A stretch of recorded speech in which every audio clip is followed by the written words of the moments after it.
Take the other one. Another one? Okay. Yeah, you got more corn around those. Okay. Good. Oh, we're getting on it, I promise.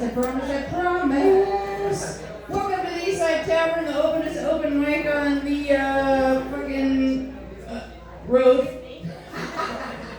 We're hitting the alleged comedy portion of the program, so I'm going to be 50 in about a month. I fell in love with doing comedy when I was 45 years old, which confirms that I'm completely fucking insane. So hold on to your cunts, here we go.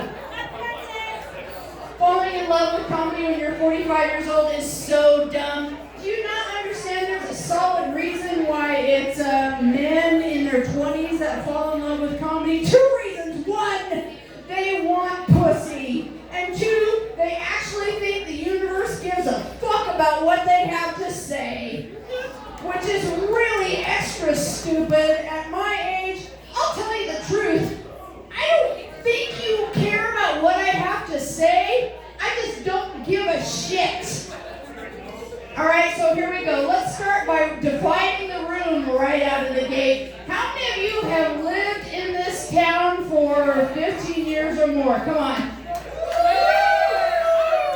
How many of you have lived here all your life? Yeah, me too. And how do you say it? How do you say it? Really? Really? Well, guess what, you idiots? I studied French. And I have a fucking newsflash. Okay, y'all heard the story. The trappers come into the valley and go, le bois, which means the tree, the tree. B-O-I-S-E in French is forest. Do you know how they say it? Bois. Bois. With a fucking Z.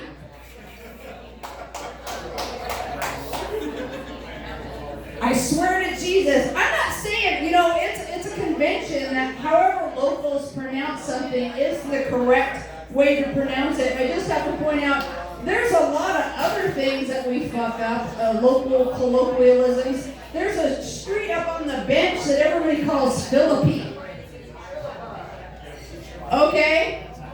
That's an actual place in Greece. Do you know how they say it there? Philippi. It's an epic poem, actually. You can look it up, called The Fields of Philippi. It's not Philippi. So let's all hug our retarded potato-loving asses and acknowledge the fact that we say shit fucked up, and that's okay. It makes it easier to identify outsiders. Stop correcting them. Just nod your head and let them zoom on. You're making it easier for them to hide. So just shut it and let it go. I lived here for a long fucking time. So, lived here my whole life. 5th generation Idahoan. One of the few, the proud, the idiots. 5 generations in Idaho. Ooh. What else am I crazy about?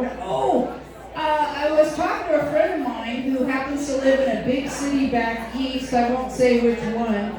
And they were talking about how glad they were that tourist season is wrapping up. It generally wraps up the end of September. They're like, oh, I'm tired of these rubes from the country.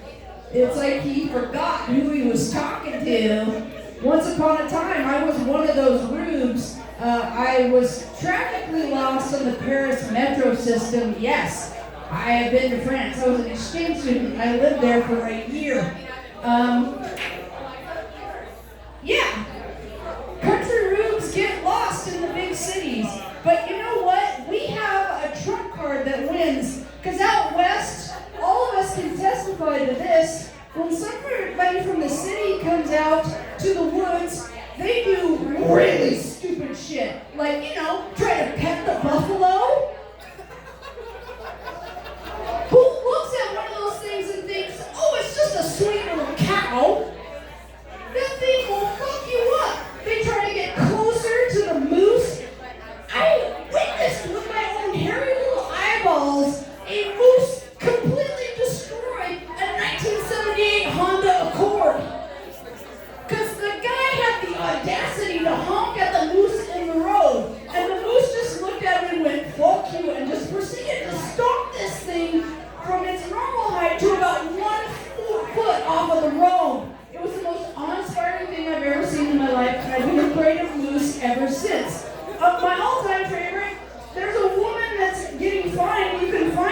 video on YouTube. She is like 10 feet from a grizzly bear, trying to give it a piece of bread to get a better picture. A grizzly bear! We're not talking like something that kind of looks like a cow, like a buffalo or a moose or an elk. It's a fucking bear! Did we all forget about little Timothy Treadwell, the idiot that lived with the grizzly bears and got eaten?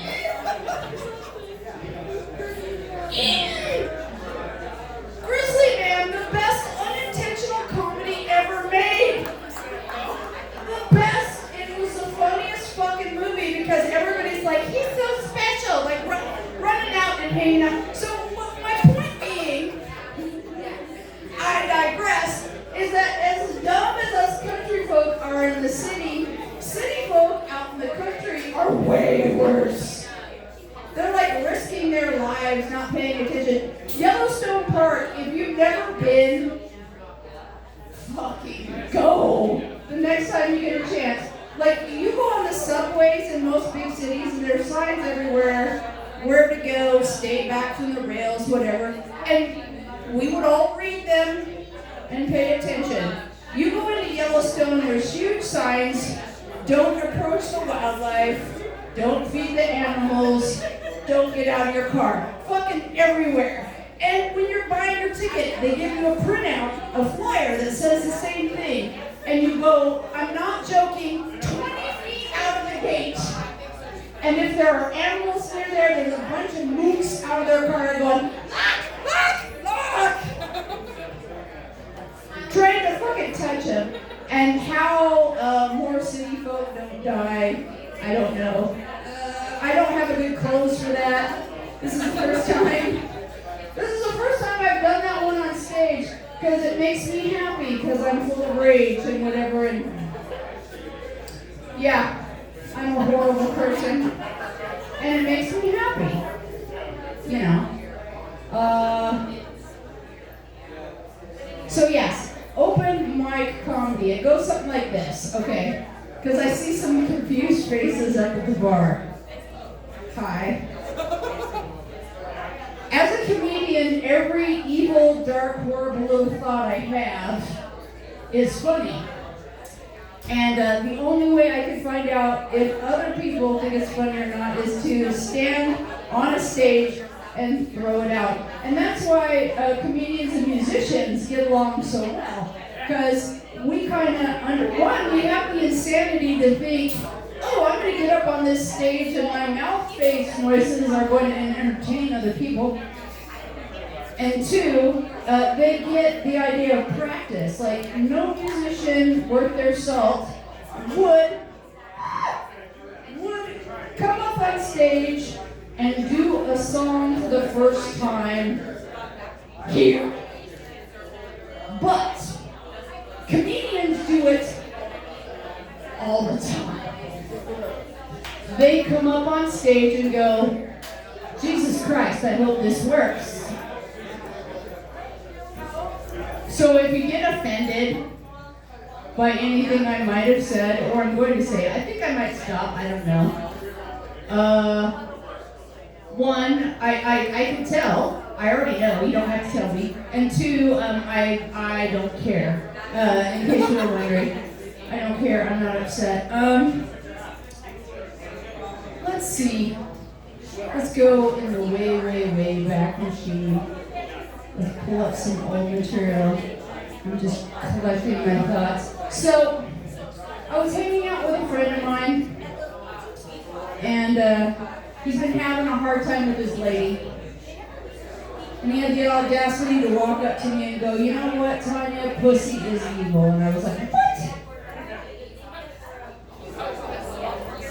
I've got one of those, son. Maybe you should tell me something that I do not know. Okay? Because I assure you, women are fully aware how evil pussy is. Because we live with it all the time. And here's the truth of the matter. Guys are kind of like this with their genitalia. Hey, you want a boner? You need a boner? I can get a boner. You want a boner? You need a boner? I can get a boner. They're just kind of right here all the time. But women, we kind of go, hey, give me some deep dick, and oh, for fuck's sakes, don't touch me. Now, trust me, in the context of a long-term relationship, down here sucks for us too. But when you're single, it's beautiful. It's like, oh, thank God, I don't have to contend with a dick. But when you're single, shit starts climbing up. It's climbing up. And then the next thing you know, you are hornier than a pack of drunk frat boys, and you are alone. And that's when we know that pussy is evil, because all of a sudden, that bitch gets really fucking chatty. You're trying to just get on with your life, fixing your hair, and she's looking up at you with that sideways smile, going, we should go out. No, bitch. I think that's a bad idea. Yes. Let's go see what's out there.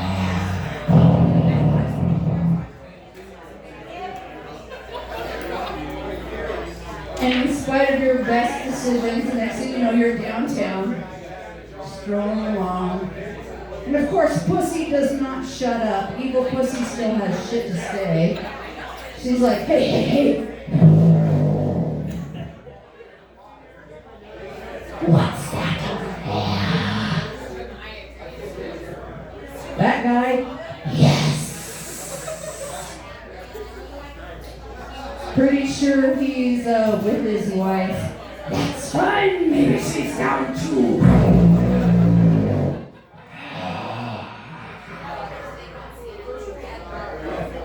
No, bitch, you need to get out of this bar before we get our ass beat. And you're trying to get home in peace, but evil pussy still will not shut up.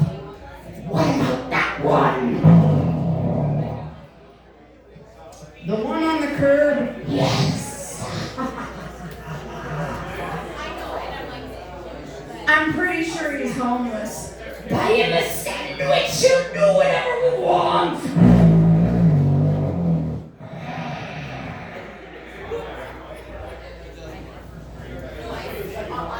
And that's when I go running from my car, yelling at my pussy in public, fuck you, you mindless cunt. You are not making any decisions for me tonight. My name is Tanya Cope, and my friends have shortened it to Taco. You are right, my friends.